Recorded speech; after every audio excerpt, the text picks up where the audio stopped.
Run it again. All right, hold it. Kill this one. Kill this one. Kill it. Kill it.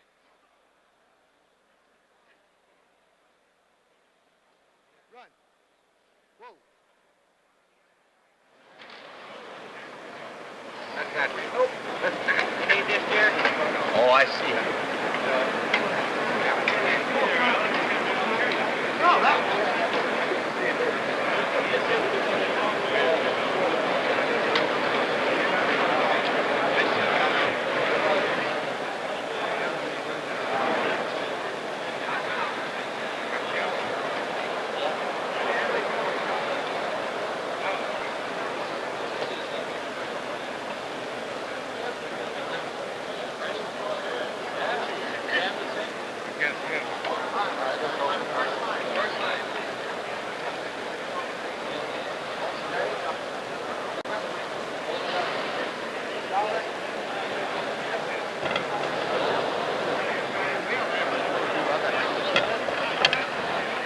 I gotta hit this. Are you ready? Ready for me? Turn it on, Mac. Or run it easy. Or back to the first line.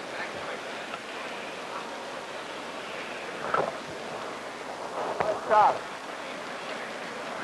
Where's Charlie? Is that it?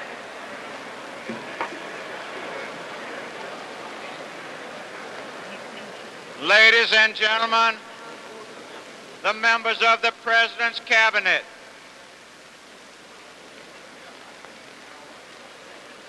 We're having a little problem. The podium's okay, but you're having everything working? Look at this. Who put that light up there? Turn it on.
My colleagues of the Congress, ladies and gentlemen of the seen and the unseen audience, I have the great privilege and the high and personal honor of presenting to you the President of the United States.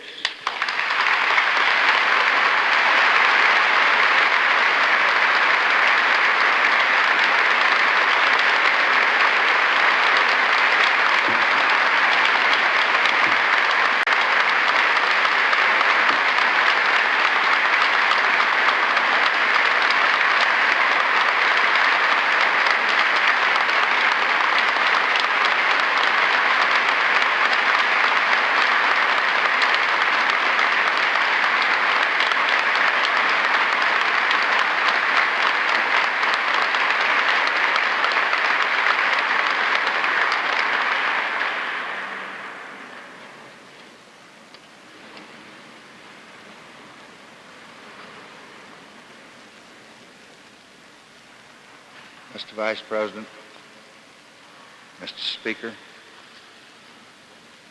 members of Congress, members of the Cabinet,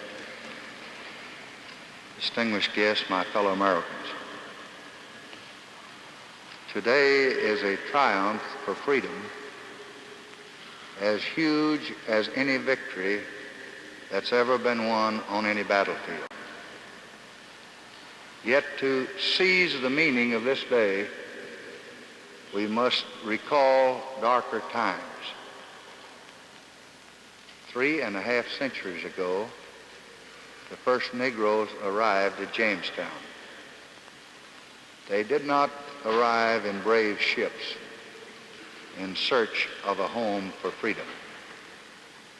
They did not mingle fear and joy in expectation that in this new world anything would be possible to a man strong enough to reach for it. They came in darkness and they came in chains.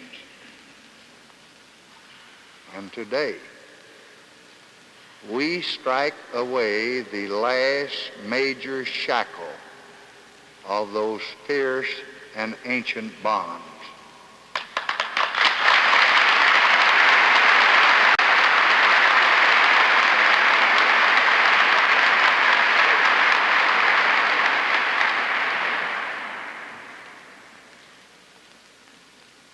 Today, the Negro story and the American story fuse and blend.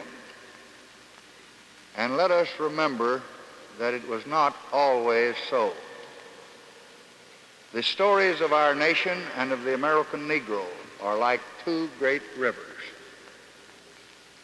welling up from that tiny Jamestown spring. They flow through the centuries along divided channels. When pioneers subdued a continent to the need of man, they did not tame it for the Negro. When the Liberty Bell rang out in Philadelphia, it did not toll for the Negro. When Andrew Jackson threw open the doors of democracy, they did not open for the Negro. It was only at Appomattox a century ago that an American victory was also a Negro victory. And the two rivers, one shining with promise, the other dark-stained with oppression, began to move toward one another.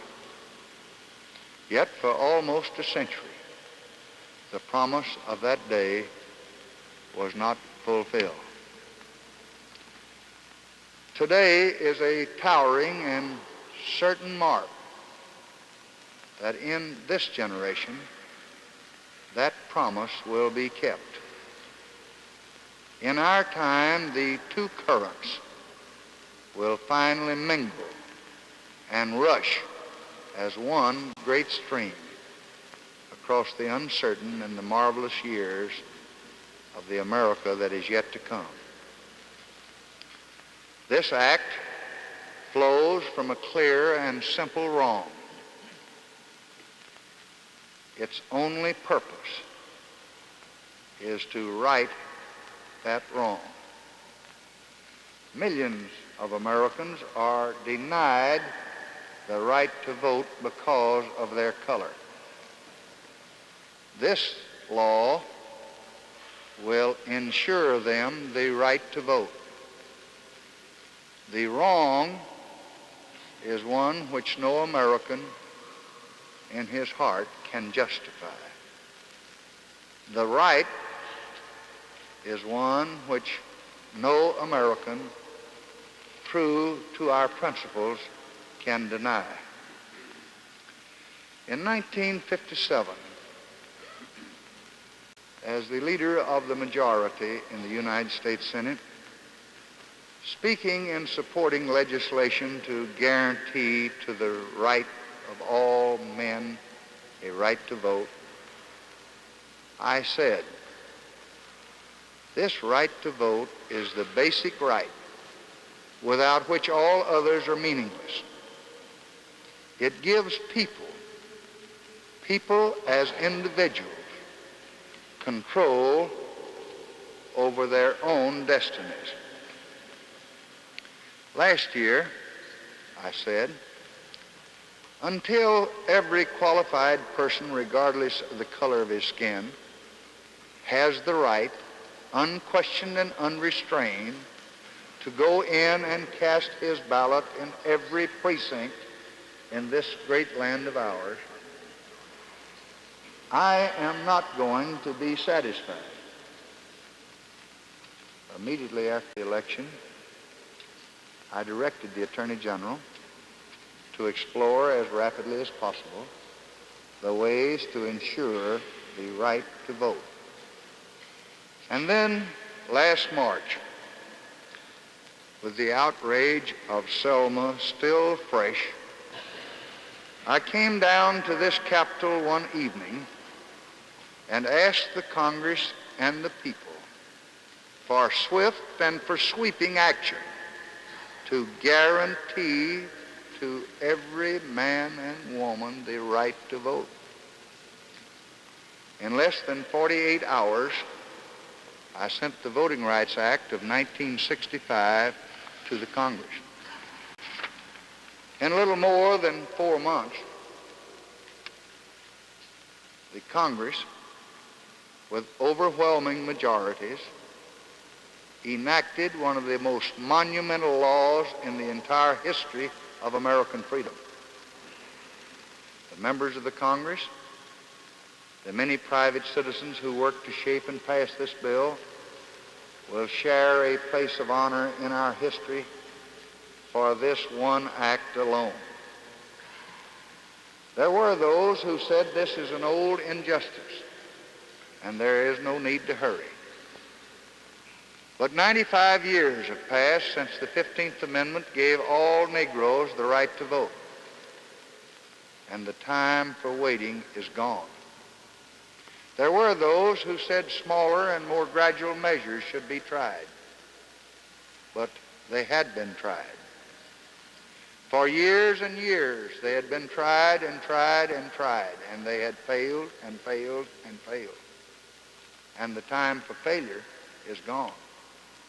There were those who said that this is a many-sided and very complex problem. But however viewed,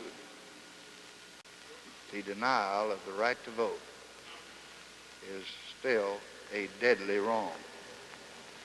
And the time for injustice has gone. This law covers many pages, but the heart of the act is plain. Wherever, by clear and objective standards, states and counties are using regulations or laws or tests to deny the right to vote, then they will be struck down. If it is clear that state officials still intend to discriminate, then federal examiners will be sent in to register all eligible voters. When the prospect of discrimination is gone, the examiners will be immediately withdrawn. And under this act, if any county anywhere in this nation does not want federal intervention, it need only open its polling places to all of its people.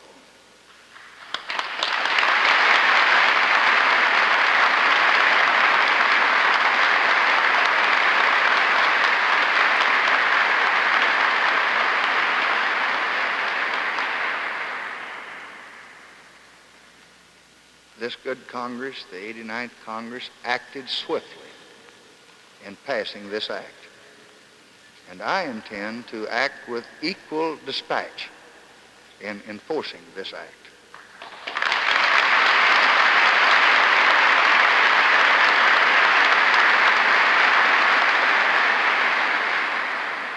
And tomorrow, at 1 p.m., the Attorney General has been directed to file a lawsuit challenging the constitutionality of the poll tax in the state of Mississippi.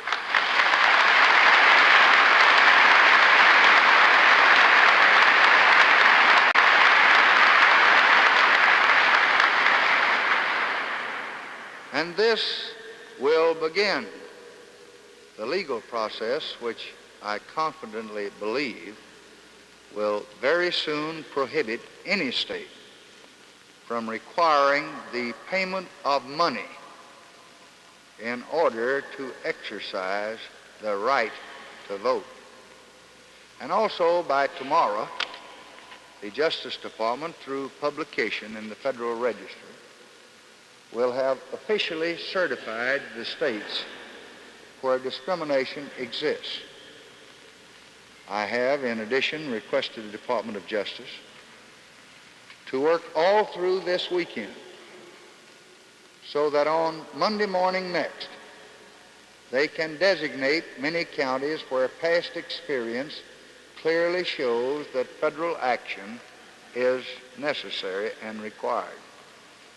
And by Tuesday morning, trained federal examiners will be at work registering eligible men and women in 10 to 15 counties.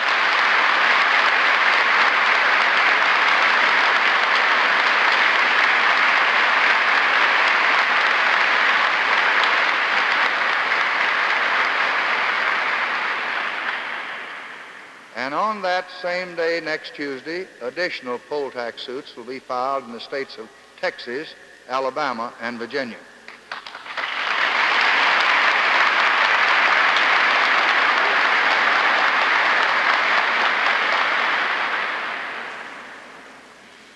And I pledge you that we will not delay, or we will not hesitate, or we will not turn aside until Americans of every race and color and origin in this country have the same right as all others to share in the process of democracy.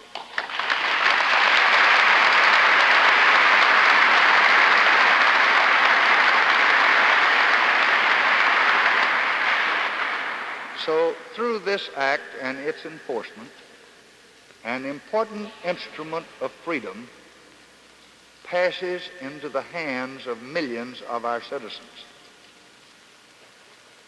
But that instrument must be used. Presidents and Congresses, laws and lawsuits can open the doors to the polling places and open the doors to the wondrous rewards which await the wise use of the ballot. But only the individual Negro and all others who have been denied the right to vote can really walk through those doors and can use that right and can transform the vote into an instrument of justice and fulfillment. So let me now say to every Negro in this country, you must register. You must vote. You must learn so your choices advance your interest and the interest of our beloved nation.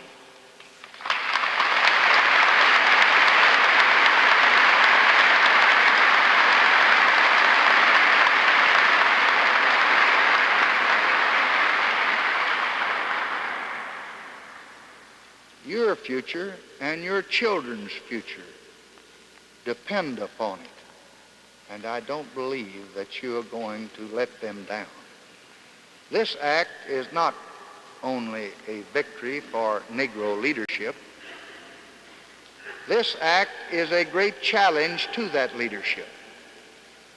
It is a challenge which cannot be met simply by protests and demonstrations. It means that dedicated leaders must work around the clock to teach people their rights and their responsibilities, and to lead them to exercise those rights and to fulfill those responsibilities and those duties to their country. And if you do this, then you will find, as others have found before you, that the vote is the most powerful instrument ever devised by man for breaking down injustice and destroying the terrible walls which imprison men because they're different from other men. Today, what is perhaps the last of the legal barriers is tumbling, and there will be many actions and many difficulties before the rights woven into law are also woven into the fabric of our nation. But the struggle for equality must now move to a different battlefield. It is nothing less than granting every American Negro his freedom to enter the mainstream of American life. Not the conformity that blurs enriching differences of culture and tradition, but rather the opportunity that gives each the chance to choose. For centuries of oppression and hatred have already taken their painful toll. It can be seen throughout our land in men without skills, in children without fathers, in families that are imprisoned in slums and in poverty. For it is not enough just to give men rights. They must be able to use those rights in their personal pursuit of happiness. The wounds and the weaknesses, the outward walls and the inward scars which diminish achievement are the work of American society. And we must all now help to end them. Help to end them through expanding programs already devised and through new ones to search out and forever end the special handicap of those who are black in a nation that happens to be mostly white. So it is for this purpose, to fulfill the rights that we now secure, that I have already called a White House conference to meet here in the nation's capital this fall. And so we will move step by step, often painfully, but I think with clear vision, along the path toward American freedom. It is difficult to fight for freedom, but I think I also know how difficult it can be to bend long years of habit and custom to grant it. There is no room for injustice anywhere in the American mansion.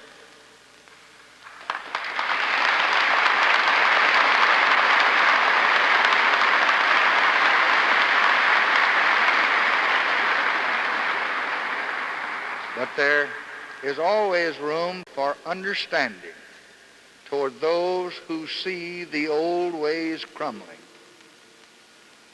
And to them today I say simply this: it must come.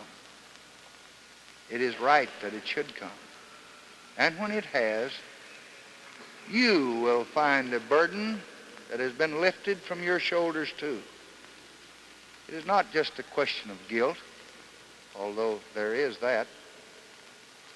It is that men cannot live with a lie and not be stained by it. The central fact of American civilization, one so hard for others to understand, is that freedom and justice and the dignity of man are not just words to us. We believe in them. Under all the growth and the tumult and abundance, we believe. And so, as long as some among us are oppressed, and we are part of that oppression, it must blunt our faith and sap the strength of our high purpose. Thus, this is a victory for the freedom of the American Negro, but it is also a victory for the freedom of the American nation. And every family across this great entire searching land will live stronger in liberty, will live more splendid in expectation, and will be prouder to be American because of the act that you have passed that I will sign today. Thank you.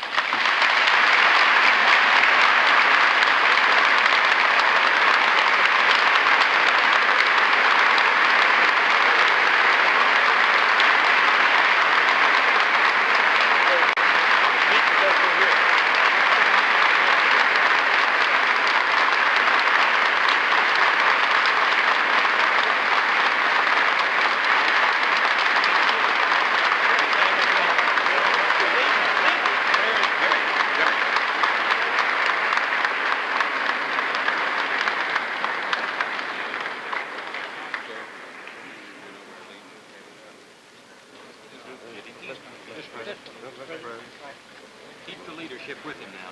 Keep the leadership.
See how you got it.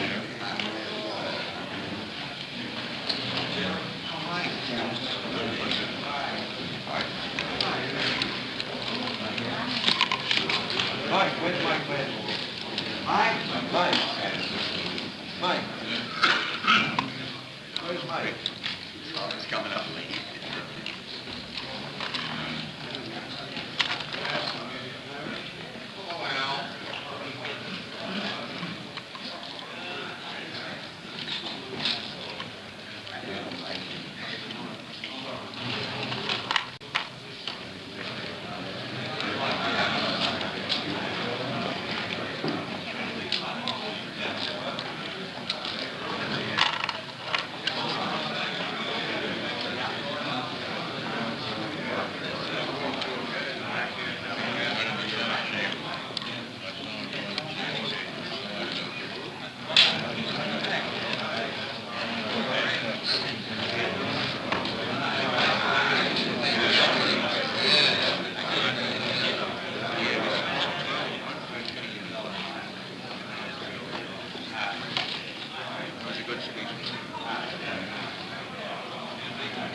Many thanks.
Mike done a great job on the immigration bill. Thank you, Mr. President.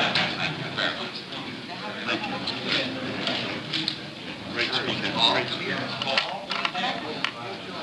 Senator Douglas. Where's the hero? Daddy. For a long time. Daddy? Go around the other way. Go around the other way. That's it.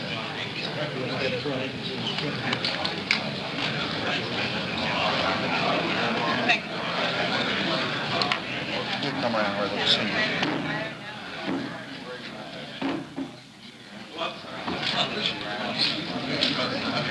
No, that's all right. I'll get it. Thanks. We won't have a word to see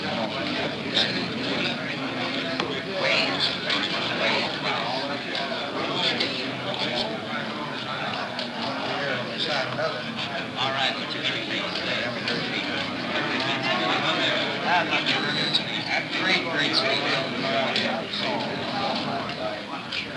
Nice speeches that you've been making come through. I used to listen to wonderful stuff. You made a lot of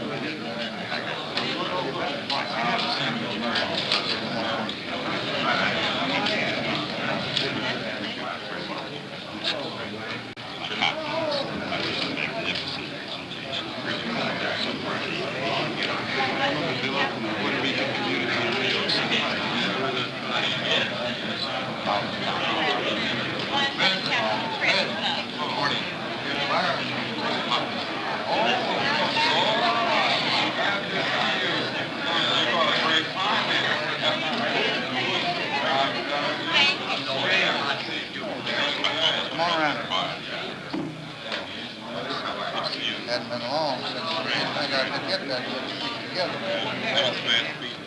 Great speech. Howard. Long. Come on up there. Where you gonna meet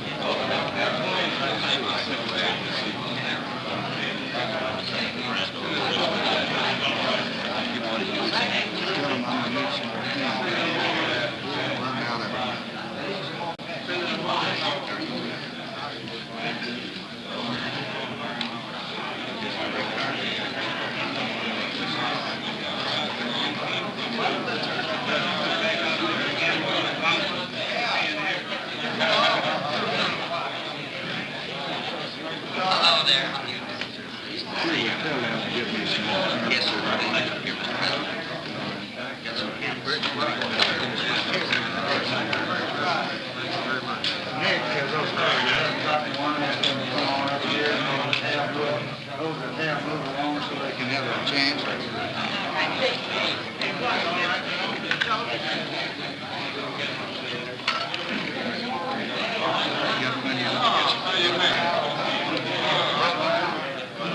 Always a friend with the president.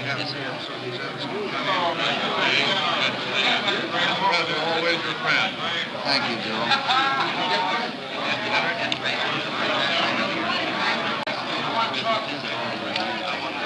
All right, well, these that are coming in, tell the others to move out if they get one, and so these others can come get their picture made. There are a good many in here that haven't. So,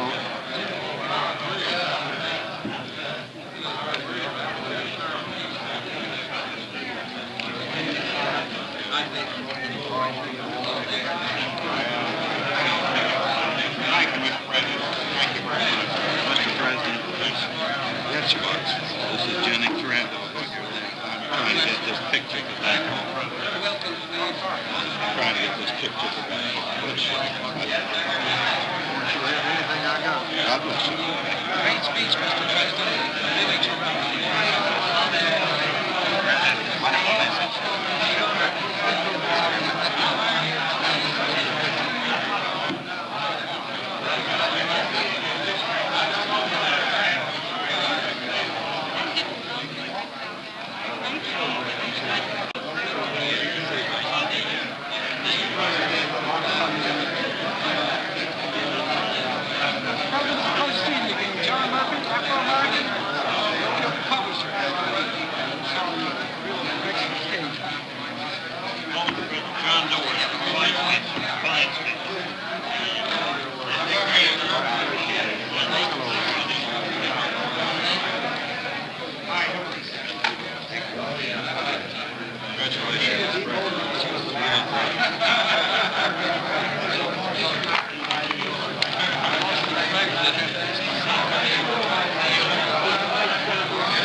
Now, if you give me one piece on the cabinet here, lay them out right quick.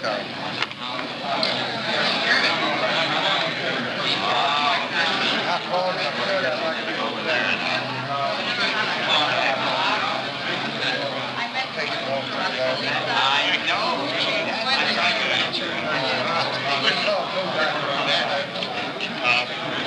There we go. Well, that's a great fight.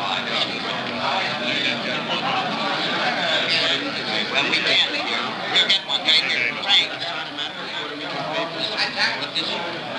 Great day.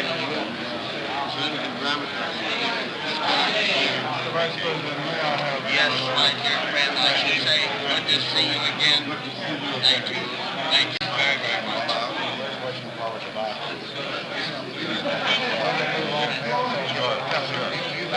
Wait, let me move. Don't move on there so it... Well...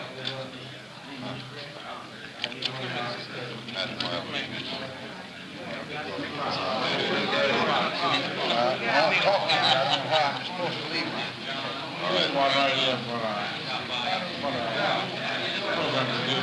Wonderful achievement. Can you hold it there a moment, please? All right. All right. Would you stay there? Stay there, please.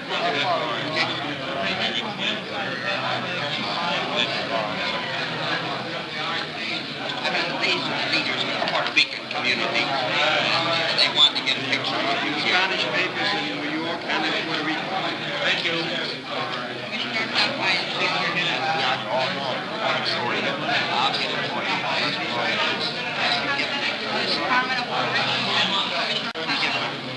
Need some more pens here. Thank you. Move that chair up a little.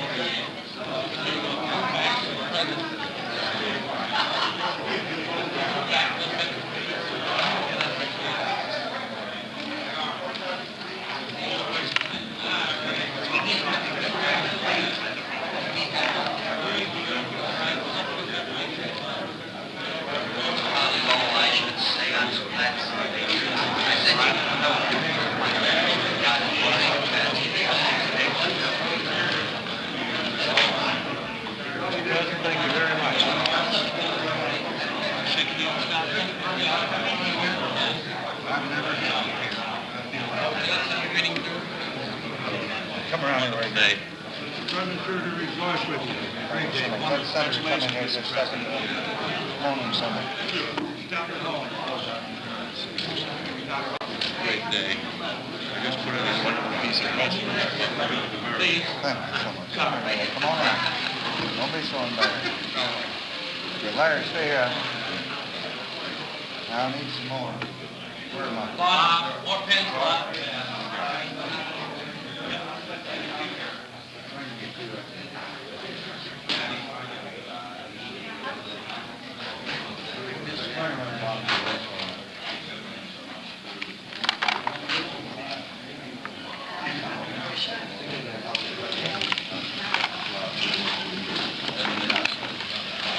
We're going to meet several more boys, so that's A lot.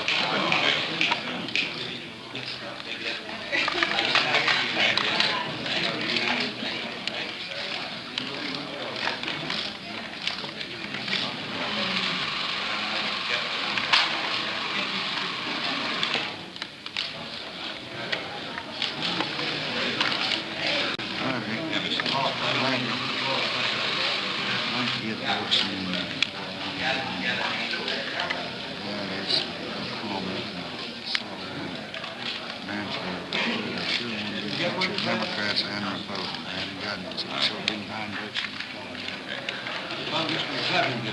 All right, sir. Mr. Speaker, I'll be with you just as soon as I get this.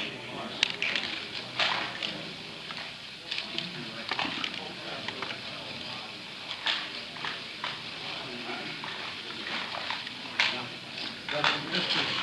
President, really great to see you. It's wonderful.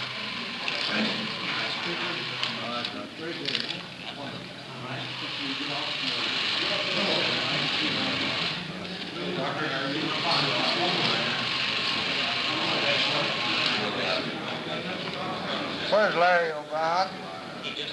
Dick Goodman? Dick? President Joe Biden. You're looking well. We're all behind you in Vietnam, too. You read about this accent there, or something like that.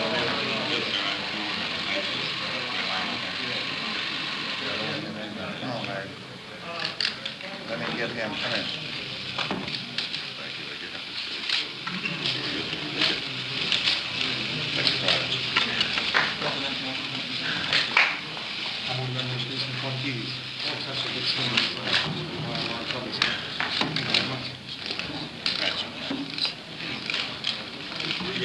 Now, you can take these. One for another. Mr. President, can we have you with the Vice President and the Speaker, please, sir? Well, if you got some Republicans, they help do it too. Go get Dirksen and Vice President. go get Dirksen and McCullough and see if any of them out there. They've already been here, Mr. President. Well, I know it, but they haven't been in this picture.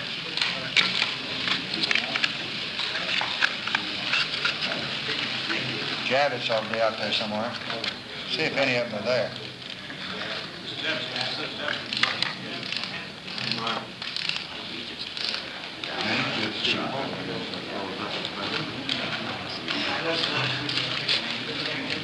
Well, we'd like, sir, if you would hold a bill for us. Go on. Thank you. Now, did you get one?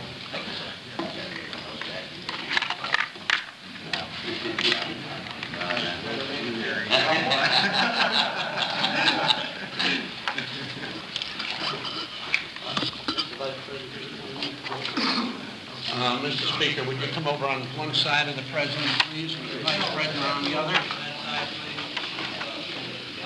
Here's Edwards, President. Yeah. Please. Sir, and could you step back for us about a foot, 2 feet, please? Thank you.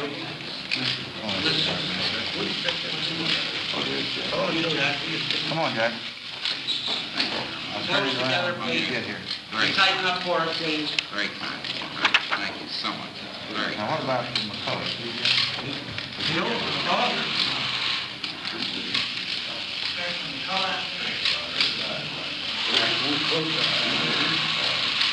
I had one measure him while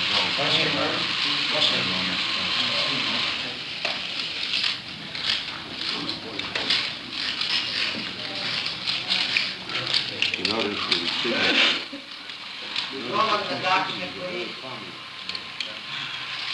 Robert, you never know how much I appreciate your help. Thank you, Mr. Pastor. Thank you. Thank you, Mike. Thank you, Jack. Right. Thank you, Mr. Chairman. Thank you. Thank you. Thank you. Thank you.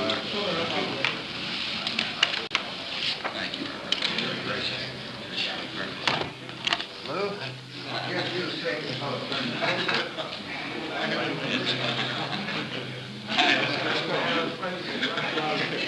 Let's go. It's me.